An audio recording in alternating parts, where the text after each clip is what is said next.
خدا باپ بیٹے روح القدس کے نام سے آمین۔ ریورنڈ فادر ڈاکٹر سٹیفن صدیق کی جانب سے کلام کی سنگت میں آپ سب کو خوش آمدید۔ مسیح یسوع میں آپ کے اس خادم کی طرف سے آپ کو سلام عرض ہے۔ میرے عزیزو، آج سال کے دوران 15واں عام ہفتہ ہے اور دن جمعہ ہے۔ آج کے دن جن دو حوالوں پر ہم دھیان و گیان کریں گے ان میں پہلا حوالہ ہے اشعیاء نبی کا صحیفہ 38 باب اس کی پہلی آیت سے 6 آیت اور 21ویں آیت سے 22ویں آیت، پھر انجیل مقدس متی رسول کے مطابق اس کا 12 باب پہلی آیت سے 8ویں آیت۔ آئے ہم خدا کے زندہ اور پاک کلام میں سے آج کی پہلی تلاوت سنتے ہیں۔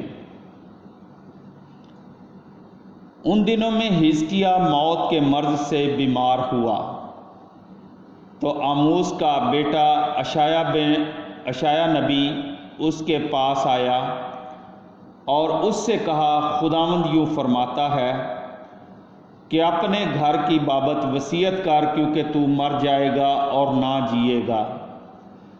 تب حزقیاہ نے اپنا منہ دیوار کی طرف پھیرا اور خداوند سے دعا کر کے کہا، آئے خداوند، یاد رکھ کہ میں کس طرح تیرے سامنے راستی سے اور دل کی سلامتی سے چلا، اور کیسے میں نے تیرے آگے وہ کام کیا جو تیری نگاہ میں نیک ہے۔ اور حزقیاہ بڑی شدت سے رویا۔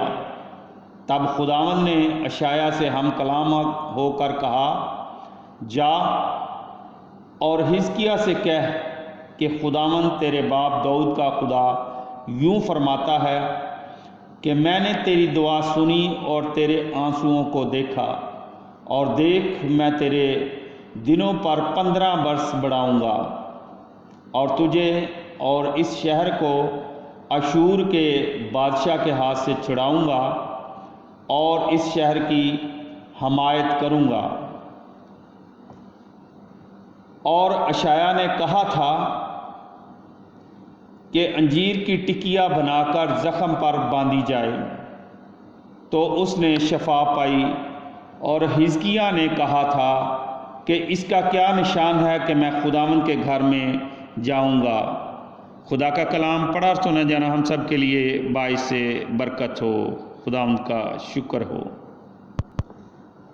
حزقیاہ بیمار ہوتا ہے تو اشعیاء اس کے پاس آ کے کہتا ہے کہ اپنے گھر کی بابت وصیت کر، کیونکہ تو مرنے والا ہے اور نہ جیے گا۔ حزقیاہ خداوند کے سامنے دعا کرتا ہے اور روتا ہے۔ خداوند اشعیاء سے ہم کلام ہو کر کہتا ہے کہ میں نے اس کی دعا سنی اور اس کے آنسو دیکھے۔ اس سے ہم یہ دیکھ سکتے ہیں کہ جو سچے دل، راستی اور پورے ایمان سے خداوند سے کچھ مانگے یا دعا کرے تو وہ ان کی سنتا ہے۔ وہ اپنے بندوں کو مصیبت سے رہائی دلاتا ہے، کیونکہ خداوند خدا نجات بخشنے والا خدا ہے۔ وہ اپنے بندوں کو مشکل، پریشانی یا دکھ کی حالت میں نہیں دیکھ سکتا، کیونکہ وہ رحیم اور غفور ہے۔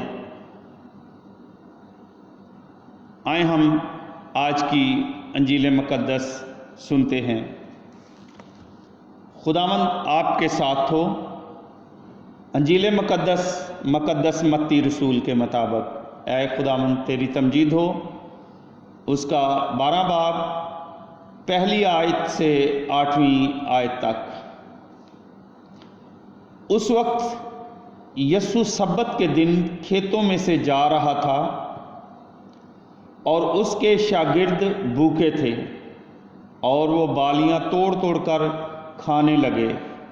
تب فریسیوں نے دیکھ کر اس سے کہا، دیکھ تیرے شاگرد وہ کام کرتے ہیں جو سبت کے دن کرنا روا نہیں۔ اس نے ان سے کہا، کیا تم نے وہ نہیں پڑھا جو داؤد نے کیا جب وہ اور اس کے ساتھی بھوکے تھے؟ وہ کیوں کر خدا کے گھر میں گیا اور نظر کی روٹیاں کھائیں جن کا کھانا اسے اور اس کے ساتھیوں کو روا نہ تھا مگر فقط کاہنوں کو؟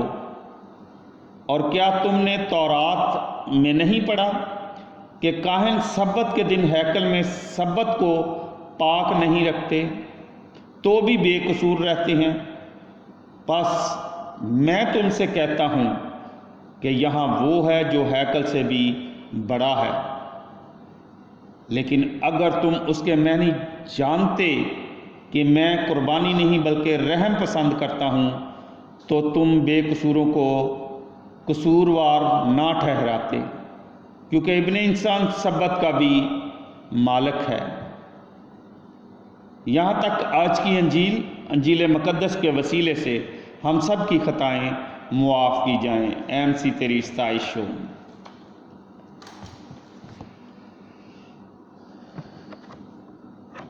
میرے عزیزو، خداوند یسوع مسیح فریسیوں اور صدوقیوں سے مخاطب ہو کر کہتے ہیں کہ تم آسمان کی صورت میں تمیز کرنا تو جانتے ہو مگر وقتوں کے نشان نہیں جان سکتے۔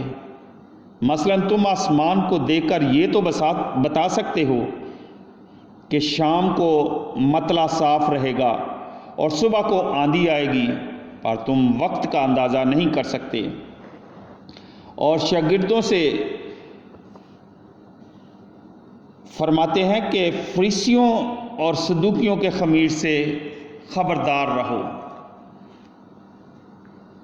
میرے عزیزو، اپنے مخالفین کی جانب سے خداوند یسوع مسیح کو اکثر تنقید کا سامنا رہتا تھا، اور اس کی بنیادی وجہ خداوند یسوع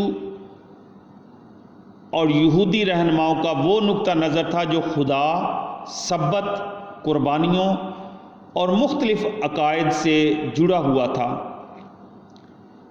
یہودیوں نے شریعت کو صرف سزاؤں، فتووں اور گونا گور رسموں میں بدل رکھا تھا۔ آج کے اس واقعہ میں سبت پر بحث ہو رہی ہے۔ شاگرد سبت کا احترام نہیں کرتے۔ اس واقعہ میں کئی عناصر قابل توجہ ہیں۔ سبت کے دن یسوع کے شاگرد بالیاں توڑ کر کھا رہے تھے۔ فریسی یسوع مسیح پر اعتراض کرتے ہیں کہ اس کے شاگرد ایسا کیوں کرتے ہیں۔ اس واقعہ میں کچھ باتیں قابل غور ہیں۔ نمبر 1، یہ اعتراض براہ راست خداوند یسوع مسیح پر نہیں کیا گیا۔ نمبر 2، یہ اعتراض کسی معجزہ کی وجہ سے نہیں ہوا۔ نمبر 3، خداوند یسوع مسیح نے اس اعتراض کے کئی جوابات دیے ہیں۔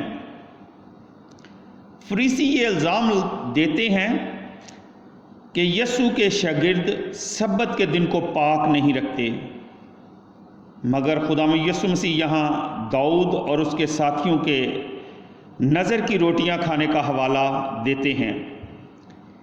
ان دونوں واقعات میں گہری مماثلت کے باوجود بہت فرق ہے۔ فریسی شاگردوں پر اعتراض کرتے ہیں، لیکن کیا فریسی کھیتوں میں بھی یسوع کا پیچھا کر رہے تھے؟ سبت کے دن ایک محدود فاصلہ طے کیا جا سکتا تھا۔ غالباً فریسیوں نے بھی سبت کا احترام نہیں کیا۔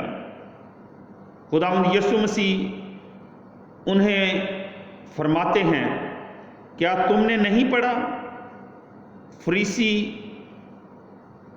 عبرانی بائبل کے ماہرین تھے۔ خداوند یسوع مسیح ان کے میدان میں آ کر ان پر جوابی حملہ کرتے ہیں۔ پھر خداوند یسوع مسیح کاہنوں کا حوالہ دیتے ہیں کہ وہ سبت کے دن ہیکل میں سبت کو پاک نہیں رکھتے تو بھی بے قصور رہتے ہیں۔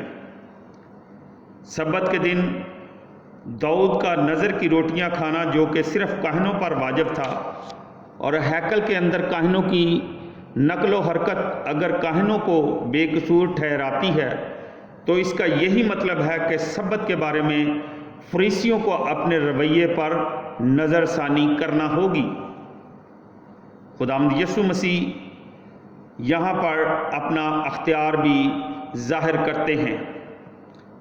وہ عبرانی تاریخ سے واقف ہے، وہ الہی صحائف سے آگاہ ہے، وہ یہ بھی جانتے ہیں کہ سبت کے دن کاہن ہیکل میں کیا کیا کرتے ہیں۔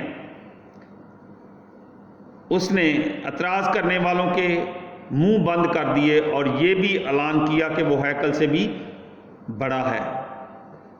لیکن سب سے اہم بات یہ ہے کہ اس نے یہودی استادوں کی سوچوں کا رخ بدل دیا اور انہیں بہت کچھ سوچنے پر مجبور کر دیا۔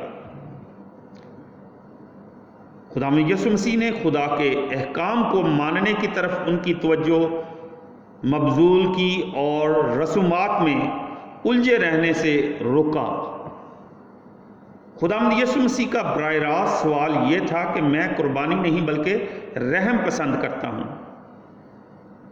یہودی رسومات اور روایات کی بھول بھلیوں میں کھو کر رہ گئے تھے اور مذہب کی اصل روح سے دور چلے گئے تھے۔ خدا شرعی قربانیوں اور طرح طرح کی مذہبی رسومات کے بجائے محبت اور رحم کو پسند کرتا ہے۔ خداوند یسوع مسیح نے خدا کے اصلی روپ سے پردہ اٹھایا۔ یہ خدا سزاؤں اور ظلم کا خدا نہیں بلکہ رحم کرنا پسند کرتا ہے اور رحم کرنے والے کو بھی پسند کرتا ہے۔ خداوند یسوع مسیح نے مصرف بیٹے، نیک سامری، فریسی اور محصل اور کھوئی بھیڑ کی تمثیلوں کے ذریعے سب پر روشن کیا کہ خدا معاف کرنے والا، رحم کرنے والا، توبہ قبول کرنے والا اور بھٹکے ہوں کو خوش آمدید کہنے والا خدا ہے۔ یتیم اور بیوہ کا سہارا ہے، پردیسی اور مسافر کا محافظ ہے، محتاج اور مسکین کی امید ہے۔ وہ قادر مطلق ہے، مصر کی طاقت اس کے سامنے جھک گئی۔